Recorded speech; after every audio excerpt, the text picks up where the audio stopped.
तो ठीक है, हम लोग जो है आज के वीडियो में क्या करेंगे, वेक्टर से रिलेटेड क्या करेंगे, addition, subtraction, dot product, cross product से रिलेटेड क्वेश्चन करेंगे। ठीक है ना।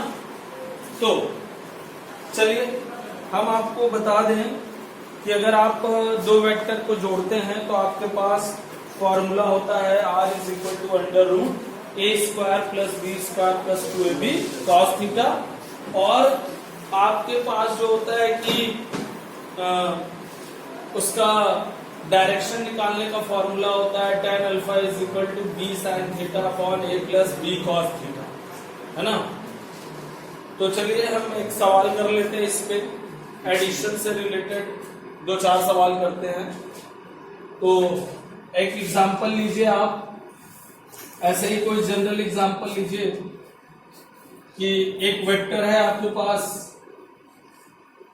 जिसका यूनिट ए है, दूसरा वेक्टर है आपके पास, इसका भी यूनिट आप मान लीजिए बी है, ए की वैल्यू 6 यूनिट, बी की वैल्यू 5 यूनिट मान लीजिए, और इनके बीच का एंगल जो भी आप मानना चाहते हैं कोई एक एंगल मान लीजिए, मान लेते हैं 60 डिग्री मान लेते हैं। अब इन दोनों वेक्टर का अगर हमको रिजल्टेंट निकालना है, एडिशन करना है, तो हम क्या करेंगे, इसको ऐड करेंगे।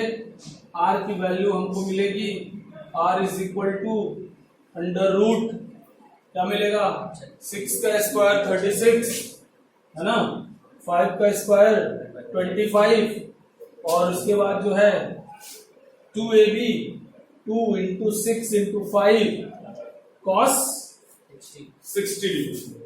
cos 60 डिग्री का होता है 1/2। आप इसको सॉल्व कर देंगे, आपको रिजल्टेंट मिल जाएगा।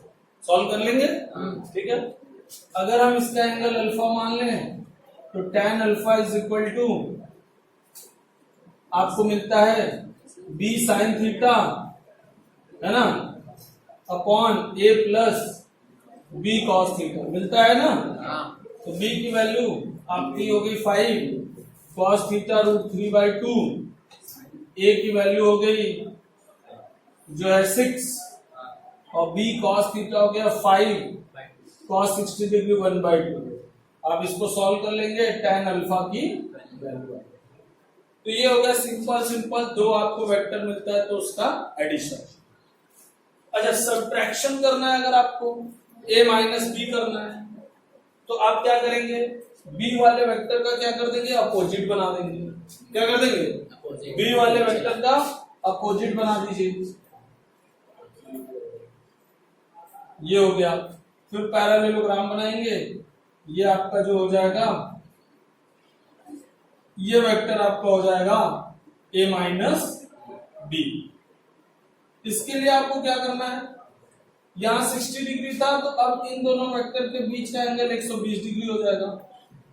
तो सेम सारी चीजें वही करनी है, बस यहाँ पे क्या लिखना है, cos 60 डिग्री की वैल्यू के बजाय cos 120 डिग्री की वैल्यू लिखेंगे। cos 120 डिग्री की वैल्यू हो जाती है -1/2। तो ये हो गया आपका सलूशन।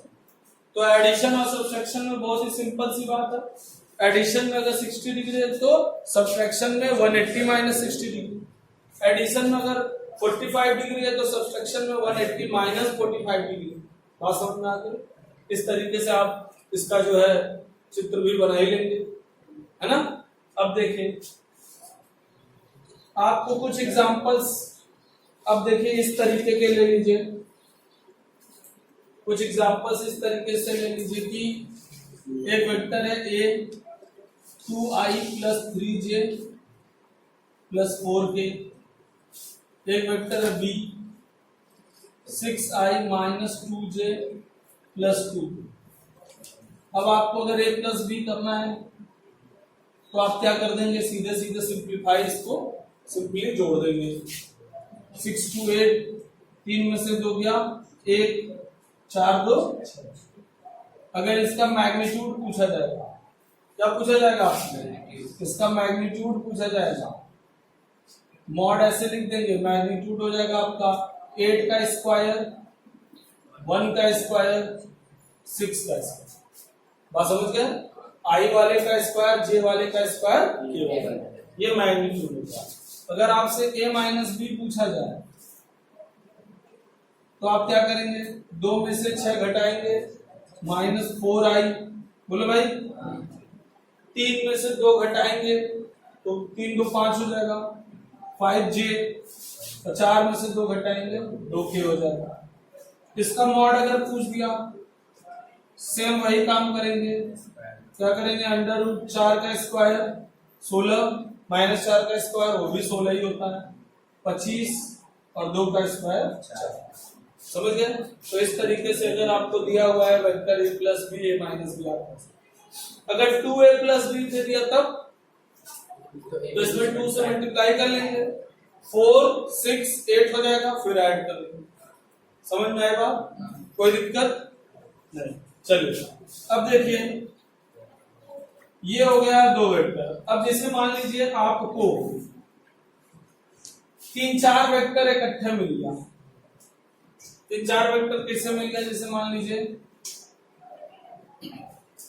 अच्छा मैं एससी वर्मा बुक का एग्जांपल पहले ही करा चुका हूं आपको, प्लेलिस्ट में आप जाएंगे 11th वाले में तो आपको सारे एग्जांपल और सारे एक्सरसाइज एससी वर्मा बुक के जो है वीडियोस मिल जाएंगे, ठीक है।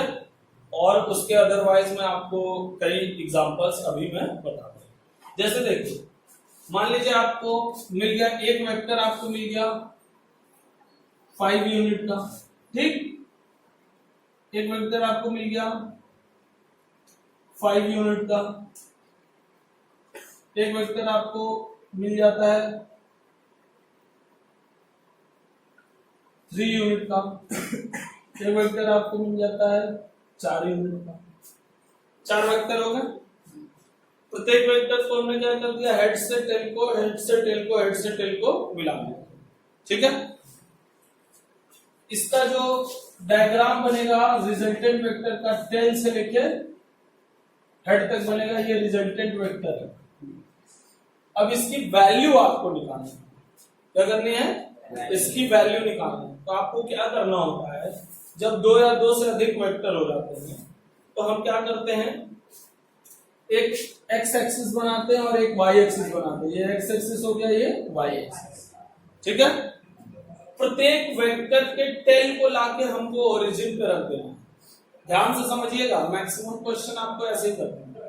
प्रत्येक वेक्टर के टेल को लाके हम कहाँ रख दो, ओरिजिन पे। तो ये 5 यूनिट है, आप ऐसे लाके रख दीजिए तो एक्स एक्सिस पे 5 यूनिट हो गया, सही बात है, कोई दिक्कत। अब आप इसको लाइए और यहां रख दीजिए तो ये ऐसे बन जाएगा 5 यूनिट, बोलो भाई।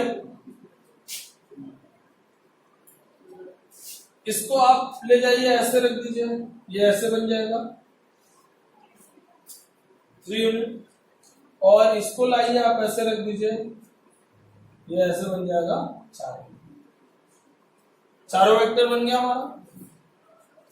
मान लीजिए हमने यहाँ पे आपको एंगल नहीं दिया है, एंगल दिया रहेगा, मान लीजिए 37 डिग्री हो गया, ठीक। मान लीजिए ये आपका हो गया 53 डिग्री, बाकी तो और एंगल दिया नहीं है, बाकी हॉरिजॉन्टल है और ये वर्टिकल है। इसका 37 डिग्री कहां से है, हॉरिजॉन्टल से है, बोलो भैया। इसका 53 कहां से है, हॉरिजॉन्टल से, हो गया, ठीक है। कोई दिक्कत यहां तक नहीं, बताइए भाई, ये है ना हॉरिजॉन्टल से 53, हॉरिजॉन्टल 53 और ये 37। अब जो वेक्टर एक्स में है उसको आपको रिजॉल्व नहीं करना है, जो वेक्टर वाई में है उसको भी आपको रिजॉल्व नहीं करना है, जो वेक्टर किसी एंगल पे हम उसको रिजॉल्व करें। तो जब हम इस 3 वाले वेक्टर को रिजॉल्व करेंगे तो ये 2 हिस्से में बढ़ जाएगा। एक आपको इधर मिलेगा 3 cos 53 और इधर मिलेगा 3 sin 53। जिधर एंगल होता है उधर cos मिलता है और जिधर एंगल नहीं होता उधर sin, समझ गए। या आप यहाँ 53 बोलेंगे तो यहाँ 37 बोलेंगे, तो यहाँ लिखेंगे cos 53 और यहाँ लिखेंगे cos 37, ठीक, क्लियर हुआ, कोई डाउट। अब यहां पे आप इस वाले वेक्टर को रिजॉल्व करेंगे तो इधर एंगल है, एक वेक्टर आपको इधर मिलेगा और एक वेक्टर आपको इधर मिलेगा, परपेंडिकुलर मिलेगा, है ना। तो इधर एंगल है तो इधर हो जाएगा 5 cos 37 और इधर हो जाएगा 5 sin 37। ठीक है, दो ही वेक्टर थे एंगल्स वाले, दोनों रिजॉल्व। अब हम लिखेंगे क्या, हम लिखेंगे x एक्सिस और y एक्सिस। x एक्सिस में कितना वेक्टर है, खुद 5 है, 3 cos 53 है, 5 cos 37। ठीक है, तो मैं यहां लिखूंगा 5 प्लस 3 cos 53 की वैल्यू क्या हो जाएगी 4/5। cos 53 की वैल्यू 4/5, तो 3 इंटू 4/5, 5 3 चौक के 12/5। बोलो भाई। और 37 की वैल्यू क्या हो जाएगी 3/5, तो 5 गुणे 3/5, 3 हो गया। कितना आ गया आंसर, 25 प्लस 12 प्लस 5 के 15/5, आपका हो गया 25 15 40, 40 10 50 52/5। आई कैप क्यों लिखा आई कैप मैंने, क्योंकि ऐसा। अगर इसमें कोई इधर रहता तो हम ऐड करने के बजाय क्या करते हैं, माइनस। जैसे मान लीजिए 5 cos 37 इधर रहता तो माइनस में हो जाता, प्लस वाला प्लस में लिखेंगे, माइनस वाला माइनस। अब y में देखिए, y में आपको क्या मिल रहा है ऊपर 4 प्लस 3 sin 53, sin 53 की वैल्यू हो जाएगी 3/5। बोलो, हो जाएगा 3 इंटू 3/5 प्लस प्लस नहीं, अब 4/5 sin 53 नहीं 3/5 बना के देख लीजिए। डाउट, कभी भी डाउट को बनाइए। ये 3 है, ये 4 है और ये 5 है। अगर ये 4 है तो ये 53, तो sin 53 4/5। हाँ सही है, अच्छी बात, 4/5, क्योंकि cos 53 हमने क्या लिखा 3/5। ठीक है, जहां भी डाउट है तुरंत बना लीजिए। ठीक, और ये 537 sin 37 हो जाएगा यहां से 3/5। ठीक है, तो माइनस में होगा। बोलो भाई, क्यों माइनस में, नेगेटिव में, तो ये हो जाएगा आपका 3/5 पड़ गया। अभी देखिए क्या हो जाएगा आपका 5 एलसीएम, 5 चौक के 20, 3 चौक के 12, 5 तिहाई 15, 20 12 32, 32 में मतलब 20 में से 15 गया 5, 12 5 17/5, ये हो गया। ठीक है, तो आपका आंसर क्या होगा, आपका रिजल्टेंट हो गया 52/5i प्लस 17/5। अब इसका मैग्नीट्यूड क्या हो जाएगा बेटा, फट से बताइए। √52/5 का होल स्क्वायर, 17/5 का, बात समझ गए।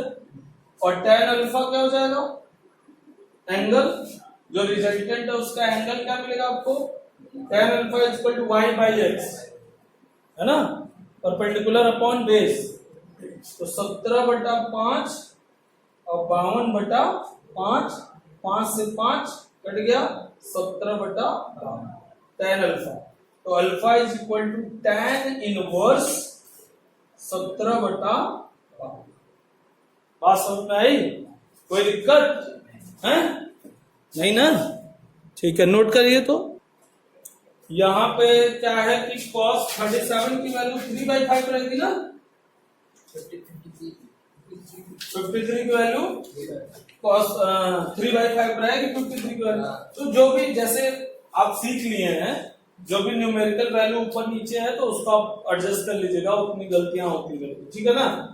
मेन मुद्दा क्या है कि आपको ये सॉल्यूशन करने आया, आपको क्या सीखना था कि एक्स एक्सिस वाई एक्सिस पे किस तरीके से, अगर सिर्फ एक्स एक्सिस पे तो हमको उसको नहीं रिजॉल्व करना है, सिर्फ वाई पे तो नहीं रिजॉल्व करना है, बाकी जो भी है हम एंगल पे जो भी वेक्टर रहेंगे उनको हमको क्या करना है, रिजॉल्व करना है। और यहाँ पे आप देख लीजिए साइन 53 की वैल्यू हो जाएगी आपकी परपेंडिकुलर अपॉन हाइपोटेन्यूज 4/5 और cos 53 की वैल्यू हो जाएगी आपकी 3/5। उसी हिसाब से साइन 37 की वैल्यू हो जाएगी 3/5 और cos 37 की वैल्यू हो जाएगी 4/5। बात समझ गए? तो जहां पे भी वैल्यूज अगर थोड़ी सी गलत सही लिखा गया हो तो आप उसको सही कर लीजिएगा, ठीक। अब आप पूछ रहे हैं कि ये जो रिजल्टेंट अल्फा आया है वो अल्फा हमेशा आपको जो रिजल्टेंट मिला है वो अल्फा एक्स एक्सिस से मिला है, समझ गए? नहीं समझे? जो भी अल्फा एंगल मिल रहा है वो कहां से मिल रहा है? पॉजिटिव एक्स एक्सिस, ठीक है, एंटी क्लॉकवाइज, ठीक। जैसे मान लीजिए यहां पे हमको मिल जाता 1, बाय द वे हमको यहां क्या मिल जाता 1, तो हमको क्या मिलता है यहाँ पे 45 डिग्री पे मिल जाता। क्लियर हुआ? नहीं क्लियर हुआ? हाँ। लेकिन अब ऐसी वैल्यू आई है 17/52 तो पता ही नहीं चलेगा, 1 से बहुत कम है ना, तो 45 डिग्री से बहुत कम होना चाहिए, ये बात ध्यान दीजिएगा, ठीक। तो नोट कर लीजिए। अब देखिए अगले एग्जांपल में मैं आपको बता देता हूं डॉट प्रोडक्ट और क्रॉस प्रोडक्ट। चलिए वेक्टर्स ले रहे हैं हम A B C D, 4 vector लेंगे। वेक्टर ए है आपका 2i - 3j 2k, vector B है i + j + 2k, vector C है 5i - 2j + k, vector D है 6i + 2j - 5, ये है मान लीजिए, ठीक है। अब आपको निकालना है answer a cross b dot c minus d। क्या करना है? a cross b dot c minus d। तो पहले a क्रॉस b निकालेंगे हम, फिर c माइनस d निकालेंगे हम, दो वेक्टर मिलेगा, फिर दोनों वेक्टर का हम क्या कर देंगे, डॉट प्रोडक्ट, है ना। तो चलिए a क्रॉस b निकालें हम।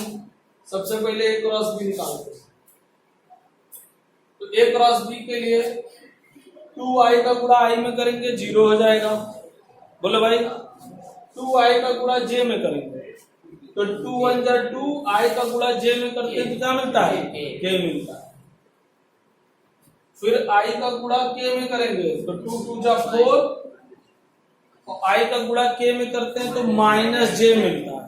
i j k होता है तो i k करेंगे तो -j मिलेगा, ठीक है। तो ये हो गया आपका i k था तो -j हो गया, प्लस अब 3 का मल्टीप्लाई 1 में करेंगे -3 हो जाएगा और j का गुणा i में करेंगे तो -k हो जाएगा, क्योंकि i j k होता है और j i करेंगे तो -k। i j के सीधा चलोगे तो प्लस, उल्टा चलोगे तो माइनस। तो j का i में करेंगे तो -k, फिर उसके बाद j का j में करेंगे 0 हो जाएगा, फिर j का k में करेंगे तो 3 2 जा -6, बोलो भैया -6, और j का k में करेंगे तो i k, ठीक है। उसके बाद k का गुणा i में करेंगे तो 2 1 जा 2 है, और ब्रैकेट में आपको मिल जाएगा k का i में किए हैं तो j मिल जाएगा, k i j। अच्छा 2 का 2 में करेंगे, 2 का 1 में करेंगे 2 और k का j में करेंगे -i हो जाएगा, और k का k में करेंगे नहीं 0 मिलेगा। टोटल i आपके पास कहां का है? यहाँ है और यहाँ है, -6 - 2 -8i जे कहाँ का है, यहाँ है, यहाँ -4 + 2 -2j हो जाएगा। और k है आपका यहाँ पे और यहाँ पे, 2 और 3 5, ये माइनस माइनस प्लस हो जाता ना। ये आपका हो गया A क्रॉस B। अब क्या करना है हमको, C माइनस डी निकालना है। तो चलिए C माइनस डी निकाल लिया जाए। तो C में से D गया, 5 में से 6 गया, -1 आई मैंने आई सी, 2 में से 2 गया, -4j, और 1 में से 5 माइनस करेंगे तो प्लस हो जाएगा 6k। तो ये हो गया आपका C माइनस डी। ठीक है, अब इन दोनों लोग का डॉट करेंगे। तो डॉट के लिए आपको क्या बताया था हमने, बताइए। आई का आई में करेंगे, जे का जे में करेंगे, के का के में करेंगे। तो 8 1 जा 8 +8 हो जाता, 2 2 जा 4 2 जा 8 +8 हो जाएगा, और 6 5 जा 30। कितना हो गया, 46।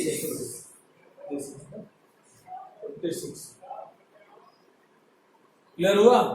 अब यूनिट जो भी हो वो अलग अलग यूनिट आएगी आपकी, है ना। क्लियर है, नोट कर लीजिए, समझ आ गया ना। तो आप वेक्टर के इस तरीके से एडिशन, सब्सट्रैक्शन ये सब आप कर सकते हैं इजीली, कोई दिक्कत नहीं है।